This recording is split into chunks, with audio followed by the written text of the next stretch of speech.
So, welcome to Beauty of Colors podcast, Russ. It's great to have you on the show. Thank you. It's great to be on. So, Russ, tell the listeners about you and what is your story? Oh, I've got a lot of stories. um, right now, I'm kind of going through an issue where I was targeted by an organized crime ring when I attempted to move to a rural town in Northern California. So that's kind of the big thing I'm dealing with right now. And it's really frustrating because you ask kind of who I am. I've always been a person that, you know, wants justice for everybody and thinks that that's probably the most important thing in the world is for everybody to have justice. And I've been in a place now for the past 6 years where I've not seen it. Mm. Justice is just completely absent from this situation. And I've been through all kinds of court processes and nothing has brought about justice in this case. So it's been a real frustration. So, how long has it been going on? The battle has been going on. 6 years, I attempted to move to the property that I have in 2018. And when I arrived, the road was torn up. One of the neighbors had destroyed the driveway with a backhoe. And Mm-hmm. so I arrived with two trucks of my belongings, and I couldn't get up to the property. I had to put everything in storage and go live elsewhere until I got the whole mess, figured out, which it still hasn't been sorted out.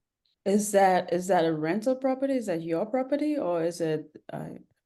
Yeah, it's a Oh, family property that my mother acquired back in 1957.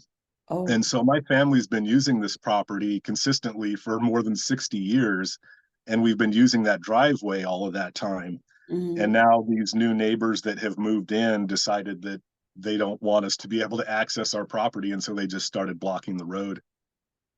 Wow. So the driveway does it belong to you and your family, or does it belong to the other person? I Well, I'm it's hard. That's a difficult question to answer legally. So are you familiar with easements? I think Californian law, maybe. Yeah, Not really. anybody that's not, an easement basically allows you to cross somebody else's property to get to your own. Hmm. And so we had easements to cross these neighbors' property, but one of the neighbors filed a fraudulent deed that removed our easement. So Oh, um, I've been trying to get that document voided, and the judges in the county just don't want to void it. They want to let it stand. And so that's kind of been the source of this big mess. But yeah, we have easements that are written, documented rights for us to be able to access our property, and mhm. these neighbors are just not respecting those easements. Wow. So right now you're not in the property right now. You're not there. You're somewhere else. Yes, I've moved to the Bay Area in California. Oh, I was getting shot at up there and threatened with death, and my home was burglarized and vandalized. We had a dead animal carcass thrown in the well, and eventually my place was burned down, and I lost everything that I ever owned. And so, yeah, it was a really crazy situation, and especially with the fact that law enforcement was not interested in trying to manage the situation at all.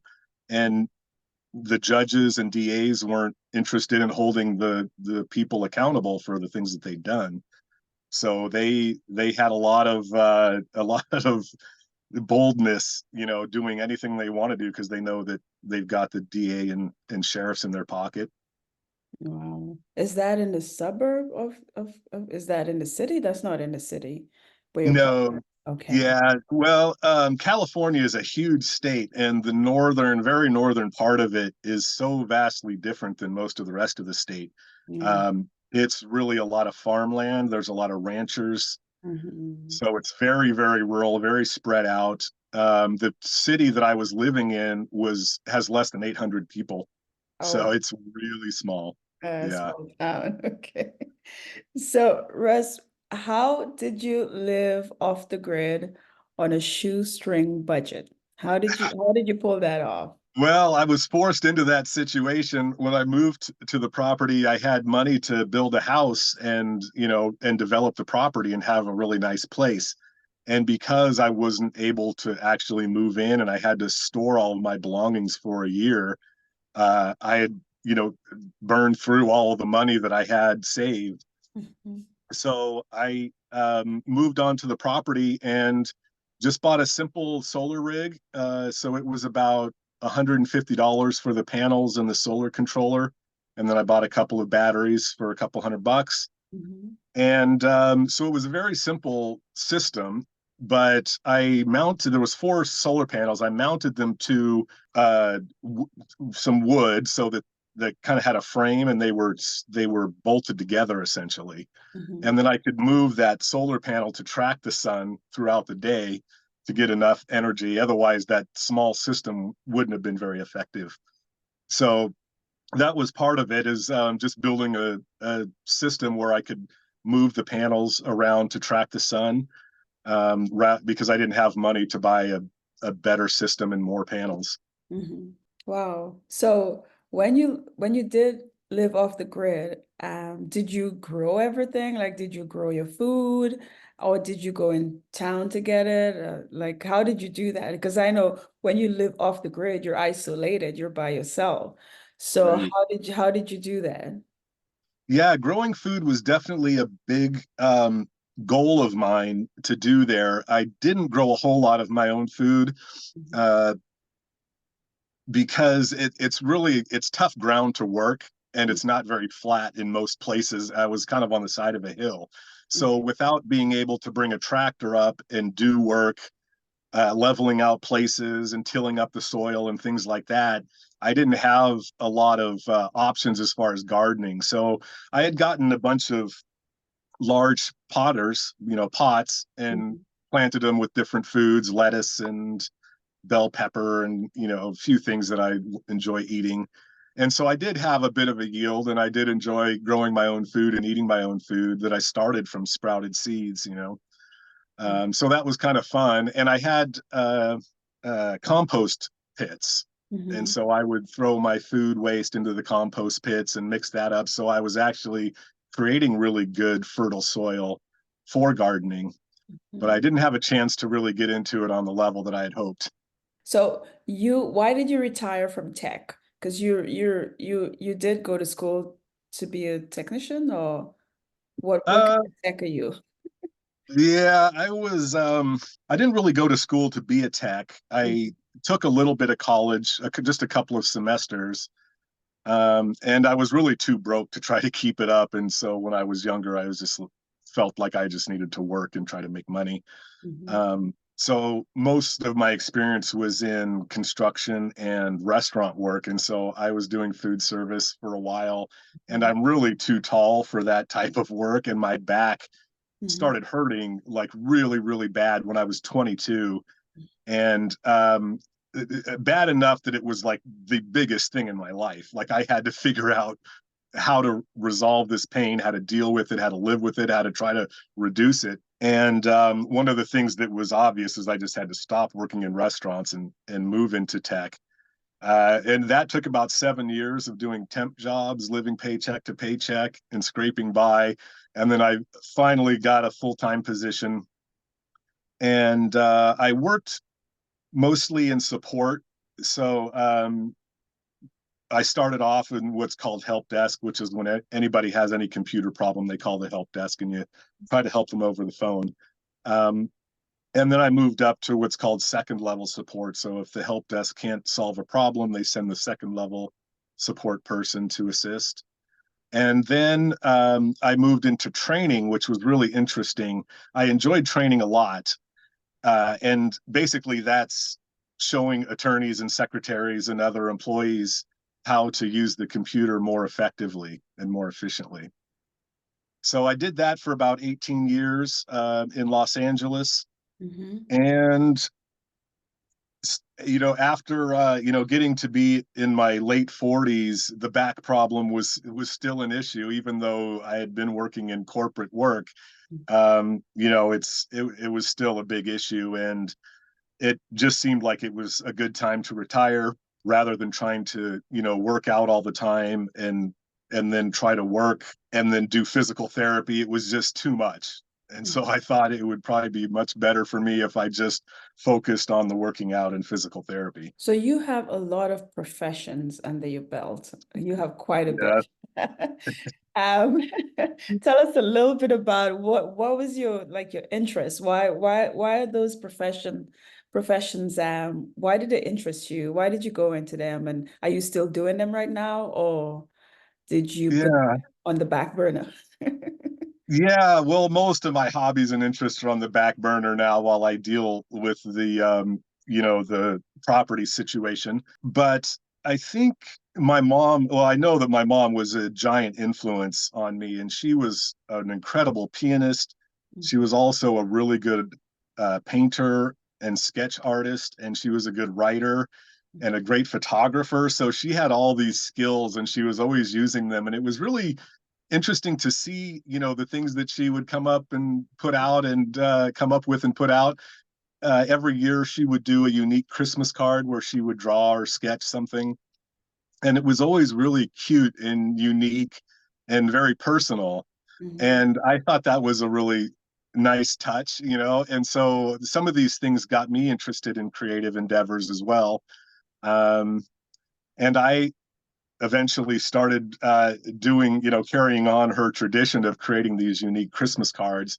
I'm not a great artist, so I would use Photoshop, Mhm. but I would put out these unique Christmas cards every year, and that was always really fun. But yeah, my mom had me in piano. I had a brother and sister too that I grew up with, and my mom had us in everything. So we all took piano at a young age. We were in school band, choir, soccer, baseball, basketball, and like gymnastics, every tap dance, like everything down the list you can imagine. Really, I mean, we really had a lot of ability to express and explore everything that was out there and try to find out the things that really interested me or interested all of us. And for me, it was music mostly, and later that kind of turned into filmmaking, which I also enjoyed doing. So which one of those professions or which one of those that you mastered and you're like, okay, this is what I want to do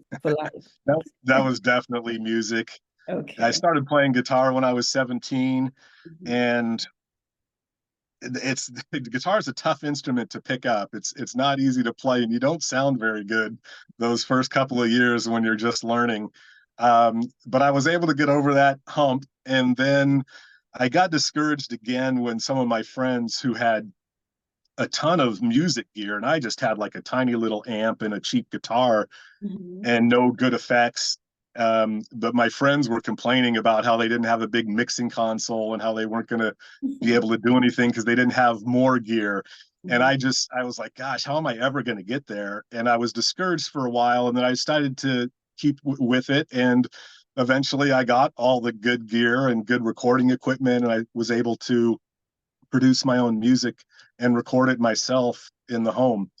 So that was really fun and interesting. And music is a great way of expressing yourself, especially through the lyrics. If you have something that's on your mind, you can kind of speak through your song and share those ideas.